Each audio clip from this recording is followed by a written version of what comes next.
नमस्कार, राधे राधे।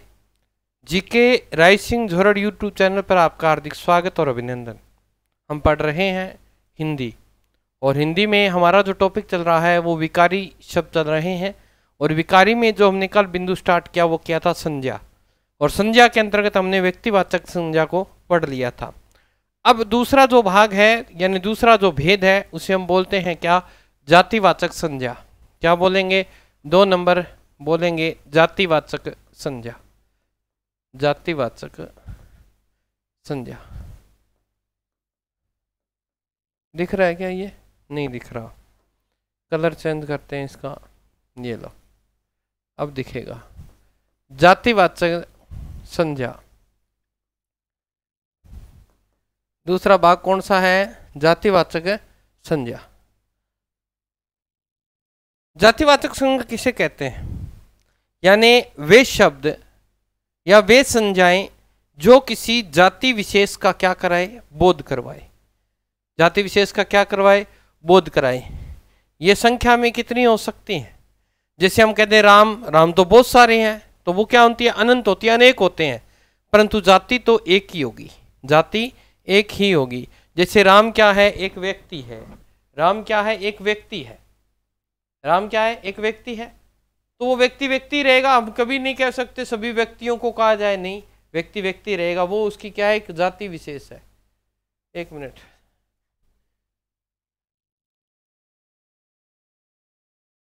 वो क्या है? उसका व्यक्ति विशेष है। तो ध्यान रखना, जातिवाचक संज्ञाएं क्या होती है? अर्थवान होती है। जातिवाचक संज्ञाएं अर्थवान होती हैं, वो एक ही होती हैं। ये बात ध्यान रखोगे।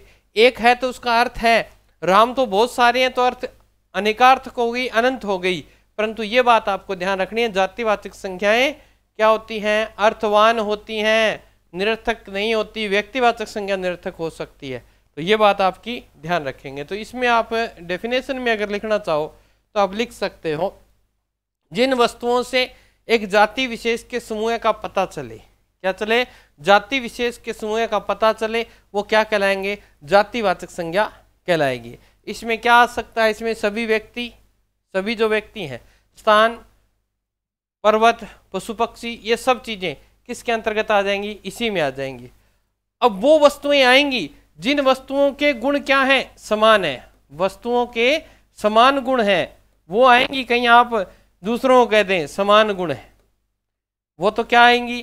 किस में आएंगी? जातिवाचक संज्ञा के अंतर्गत आएंगी। कैसे? अगर देखें, अपन एक उदाहरण लेते हैं, जैसे हर्षित। अब हर्षित जो शब्द है वो एक लड़के का नाम है हर्षित, अर्थात ये हर्षित क्या है? व्यक्तिवाचक संज्ञा है। गुरुजी, क्या ये व्यक्तिवाचक संज्ञा है? संज्ञा है। परंतु हर्षित क्या है? हर्षित एक व्यक्ति है। हर्षित क्या है? एक व्यक्ति है। और व्यक्ति का जहां व्यक्ति को संबोधित हो रहा है, यानी वो क्या है? उसकी जाति है, अर्थात वहां क्या मानी जाएगी? जातिवाचक संज्ञा मानी जाएगी। हर्षित नाम प्रॉपर आ रहा है तो वो क्या है? व्यक्ति है। परंतु हर्षित क्या है? स्वयं में एक व्यक्ति है। ये बात ध्यान रखिएगा। लड़का लड़का ही होगा, परंतु नरेश अगर मान ले ये हर्षित है, ये अभिनव नहीं हो सकता। क्या नहीं हो सकता? अभिनव नहीं हो सकता। तो यह ध्यान रखिएगा, एक व्यक्ति का नाम अगर हर्षित है, वो अपना नाम बदल सकता है ना?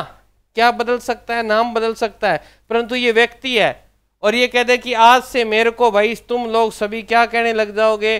तुम सब लोग मुझे पर्वत कहो। जो व्यक्ति है वो आज से पर्वत हो सकता है क्या? ऐसा नहीं हो सकता, क्योंकि जातिवाचक संज्ञा कभी बदलती नहीं है। उनका हमेशा क्या रहता है? अर्थ रहता है। तो ध्यान रखिएगा, एक बात तो ये ध्यान रखनी है कि जातिवाचक संज्ञा क्या होती है?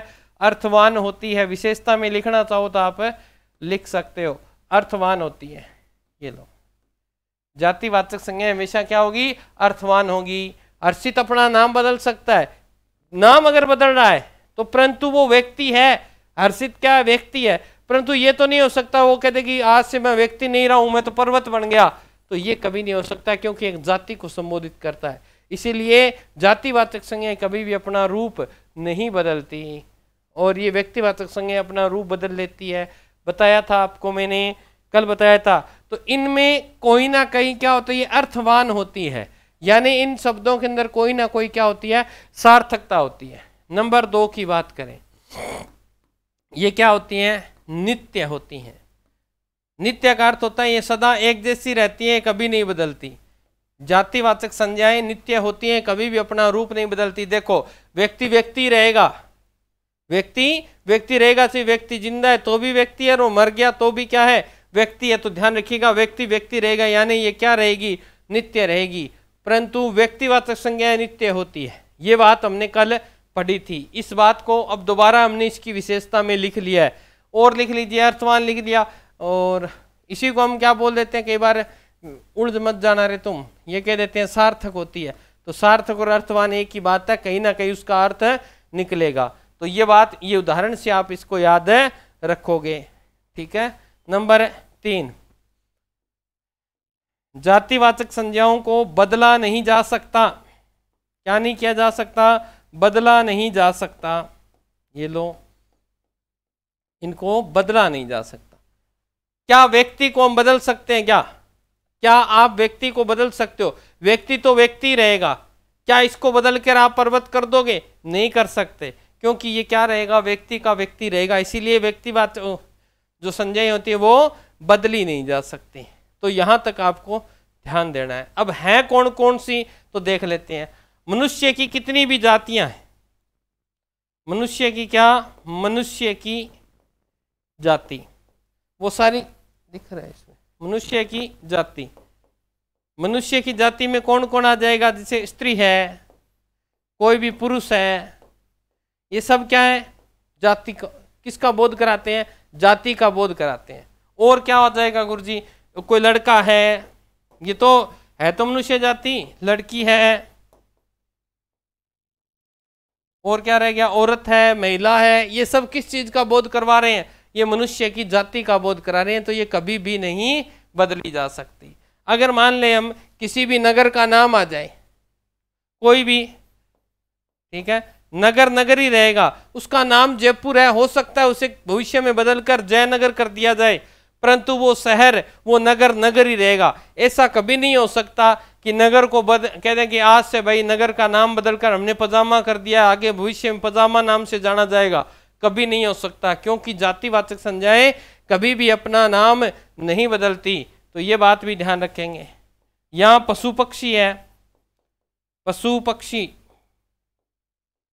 पशु पक्षियों के नाम, ये क्या है? जाति हैं। परंतु इनमें एक विशेष नाम आ जाए, जैसे चेतक आ जाए, तो चेतक क्या है? घोड़ा है, ये व्यक्तिवाचक का उदाहरण है। और घोड़े में अगर कह दे मालवणी, तो ध्यान रखिएगा वो एक जाति के अंतर्गत ही गिना जाएगा। ये भी कंफ्यूज दूर करेंगे कैसे? आंख बंद करके।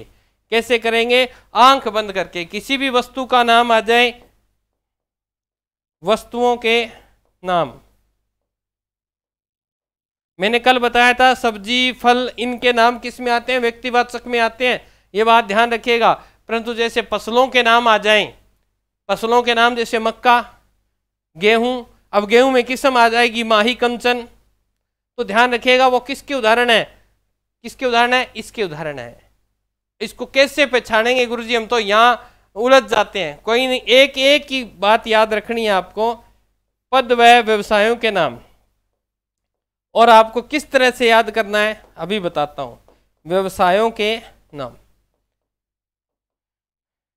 कोई भी पद है, राष्ट्रपति है, सरपंच है, कोई कहते अध्यापक है, शिक्षक है, वो एक जाति विशेष है। तो ध्यान रखिए वो जातिवाचक संज्ञा का उदाहरण है। अब दोनों में डिफरेंस कैसे करें, कैसे पता लगाएं? तो कुछ याद नहीं करना, छोटी सी बात याद कर लो।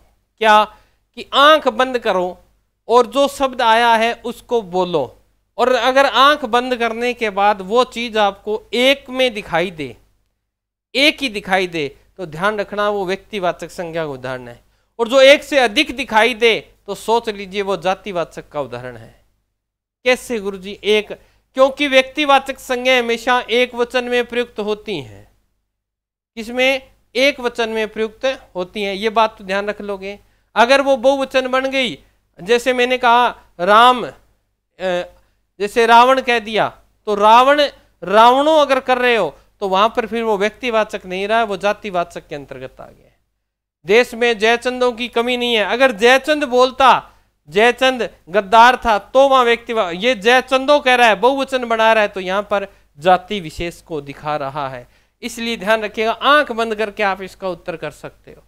ठीक है, कोई भी किसान है, अंगों के नाम अगर कह दे आपको, शारीरिक अंग है, कान, नाक, मुंह, ये सब क्या है? जाति। ये क्या है? जाति। स्थान का नाम आ जाए, नदी, तालाब, पर्वत, झील, ये सब इनके विशेष नाम आ जाए, जैसे हम कहते हैं पुष्कर झील, तो ये व्यक्तिवाचक है। और सीधा झील आ जाए तो ध्यान रखिएगा, जिन्हें बदला नहीं जा सकता वो जाति के अंतर्गत आता है। अब ये प्रश्न एक बार ये सीधा प्रश्न देखते हैं यहाँ पे, ये जो प्राकृतिक आपदाएं होती है ना, प्राकृतिक आपदा, ये कौन सी होती है गुरु जी? प्राकृतिक आपदा। जैसे बात करें भूकंप है, तो ये किसका उदाहरण है? ये जाति का उदाहरण है। जैसे हम बात करें बरसात है, बरसात है, तूफान है, ये सब, बाढ़ है, ये किसके उदाहरण है? ये ध्यान रखिएगा, ये जाति के उदाहरण है। किसके उदाहरण है? ये प्राकृतिक आपदा जो होती है, ये सब किसके उदाहरण है? ये आपके जातिवाचक के। फसलों के नाम मैंने आपको बता दिया। जैसे मैं कह दूं मक्का, और मक्का की एक किस्म आती है, कौन सी? माही सोना, और ये बहुत बार पेपरों में पूछी जाती है जीके में, किसकी किस्म है? मक्का की। तो ध्यान रखिएगा, मक्का क्या है? जाति है, एक फसल है। इस जाति की एक उपजाति कौन सी है? माही सोना। क्या है? उपजाति है ये। तो ध्यान रखिएगा, माही सोना अगर वो पूछ रहा है और आप यहाँ माही नाम देखकर उसको कहीं व्यक्तिवाचक में मत कर देना। आंख बंद करके देखो, माही सोना मक्की, तो यहाँ पे एक दाना दिखाई नहीं देगा, मक्की की पूरी फसल दिखाई देगी, अर्थात एक से अधिक चीजें दिखाई दे रही है। तो फिर वो कौन सी है? ध्यान रखिएगा, वहां जातिवाचक का उदाहरण आएगा। अगर जैसे हम पशुओं में देखें, जैसे गाय, गाय जाति है, गाय के अंदर एक किस्म आती है राठी, राठी गाय। अब आपको ये कह दें कि भी राठी नाम आ गया, नाम आ गया, तब से व्यक्तिवाचक कर दो, नहीं, ये क्या है? उपजाति है, और ये क्या है? जाति है। अब आंख बंद करके देखो, राठी गाय आपको एक दिखाई नहीं देगी, बहुत सारी समूह में दिखाई देगी। बस सीधा सा अर्थ है, आंख बंद करो और आपके प्रश्न का उत्तर आपके सामने। तो ये बात आपको ध्यान रखनी है। जातिवाचक की मैंने बात की है, याद रह जाएगा जातिवाचक किसे कहते हैं। अब इसके अंतर्गत हम बात करेंगे, इसके दो भेद और हैं। क्या है? इसके दो भेद और हैं। जातिवाचक के दो भेद बताए थे ना, उपभेद, कौन कौन से? एक तो था हमारे पास गुरुजी द्रव्यवाचक, यही था, और दूसरा हमारे पास क्या था? समूहवाचक, समूहवाचक। अब द्रव्य के अंदर ध्यान रखिएगा, मैं यहां लिख दूं ठोस, द्रव्य और गैस, ये तीनों चीजें ही किस में आएंगी? द्रव्यवाचक में आएंगी। याद रह जाएगा, किस में आएंगी? द्रव्यवाचक में आएंगी। जैसे आपके खाने पीने की जितनी चीजें हैं, जैसे मैं कह दूं यहाँ पे हम ठोस की बात करें, मैं कह दूं लकड़ी, तो ध्यान रखिएगा वो किस में आएगी? वो लकड़ी एक जातिवाचक संज्ञा है, परंतु आपको उत्तर क्या है? द्रव्यवाचक। द्रव्य में मैं कह दूं घी, तेल, पानी, ये सब किसके हैं? द्रव्य के। और गैस में आपको पता ही है, गैस जो होती है तो वो भी किसके अंतर्गत आती है? इसी के अंतर्गत आती है। अब इन सब का एक फंडा है, क्या? प्रश्न जब आता है तो वो आपको ये पूछता है सबसे निकट सही उत्तर कौन सा है। क्या पूछेगा? सबसे निकट सही उत्तर पूछेगा। जैसे अपन इस घी शब्द को ले ले और वो पूछ ले घी में कौन सी संज्ञा है, और ऑप्शन में जातिवाचक भी दिया हो और द्रव्यवाचक भी, तो हम कौन सा करें गुरुजी? तो वो सबसे निकट अगर पूछ रहा है तो सबसे पहला जवाब हमारा क्या होना चाहिए? द्रव्यवाचक। और ऑप्शन में अगर द्रव्यवाचक नहीं दिया तो फिर इसे किस में लेके जाओगे? जातिवाचक में। तो प्रश्न को ढंग से पढ़ा करो, और लगभग सामान्यतः अगर जो प्रश्न आते हैं वो सामीप्यता के आधार पे ही आते हैं, कि सबसे क्लोज उत्तर इसका कौन सा है, नजदीक उत्तर कौन सा है, सबसे बेस्ट उत्तर इसका कौन सा है। ये बात आप ध्यान रखोगे। इतना तो आप याद कर ही सकते हो, इसमें ज्यादा तो हार्ड है ही नहीं है, तो ये बात आप ध्यान रखोगे। एक मिनट, तो ये बात आप ध्यान रखोगे।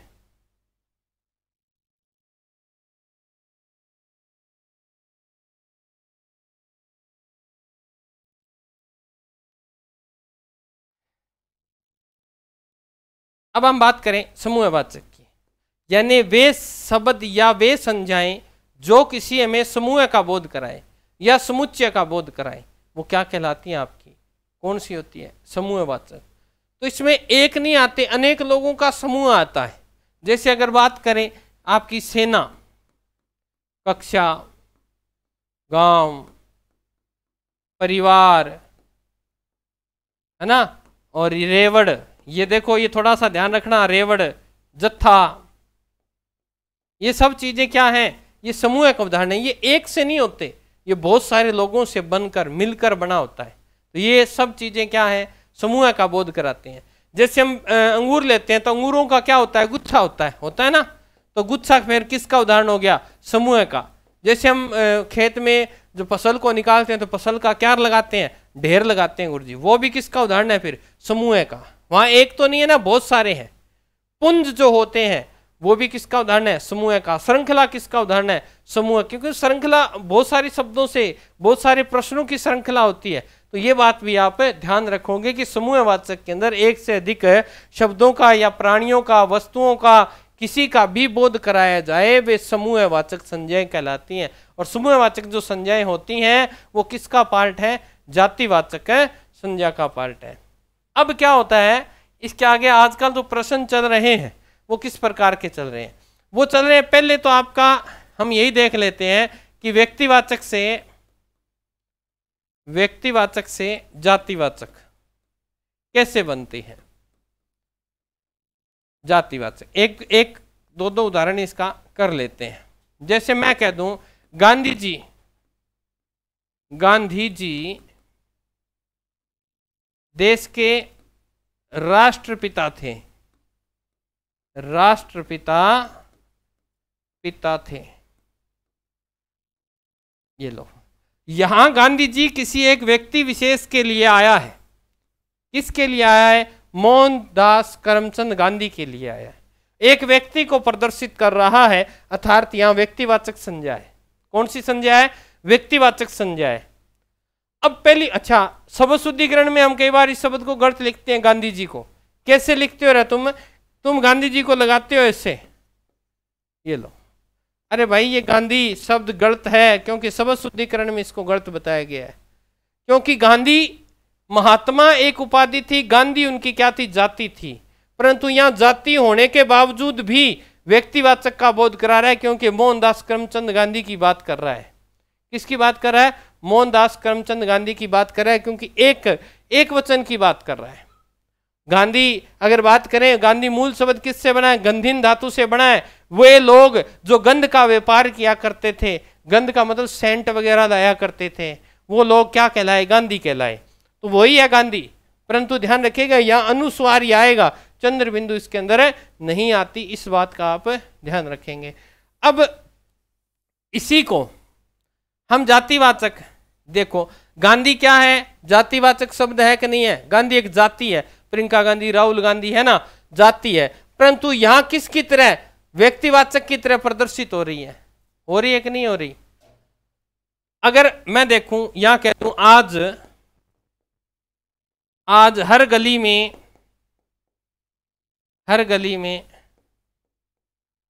रावण भरे पड़े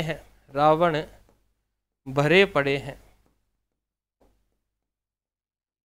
अब देखो रावण शब्द क्या है, वैसे देखें तो यह व्यक्तिवाचक संज्ञा को दिखाता है, परंतु यहां इस वाक्य में क्या आया, जब किसी वाक्य के अंदर प्रयुक्त होता है तो उसकी दशा देखी जाती है कि यहां किस तरह से प्रयुक्त हो रहा है।